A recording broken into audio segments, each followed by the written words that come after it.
खबर आपको देंगे। सागदार के 2 ओहदे रखने के खिलाफ दरखास्त पर इस्लामाबाद हाई कोर्ट में समाअत हुई। अदालत ने आइंदा समाअत पर नायब वजीर आजम के एग्जीक्यूटिव पावर के इस्तेमाल पर मुआवनत तलब कर ली है। मजीद जानेंगे डॉन न्यूज के नुमाइंदे ताहिर नसीर से। ताहिर, इस खबर से मुतालिक क्या तफसीलात हैं आपके पास? जी बिल्कुल, देखिए सागदार के 2 ओहदे रखने के खिलाफ शेर अफजल मरवत की दरखास्त पर समाअत इस्लामाबाद हाई कोर्ट में हुई। अदालत ने नायब वज़ीर आज़म एग्जीक्यूटिव पावर कैसे इस्तेमाल करता है इस हवाले से मुआवनत तलब कर ली है।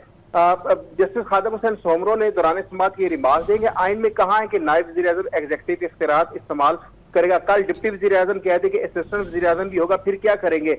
अदालत ने यह भी रिमार्क दिया कि ये कैसे हो सकता है, इस पर हमारी मावनत करें। फ्रांस, ईरान, तुर्की में तो ऐसा होगा, लेकिन यहाँ कैसे है वो बताएं। जस्टिस खादम हुसैन सोमरो ने यह भी रिमार्क दिया कि हमने आइन को फॉलो करना है, इस पर तैयारी करें और आइंदा समाअत पर दलाइल दें। सागदार की जन्म से उनके वकील अदील वाहिद पेश हुए थे, जबकि खास गुजार शेर अफजल मरवत के वकील जो रियाज हनीफाई वो अदालत में पेश हुए थे। उन्होंने मौका अपनाया था कि इसहाक डार के पास 2 ओहदे हैं, वो नायब वज़ीर आज़म भी हैं, वज़ीर खारजा भी हैं।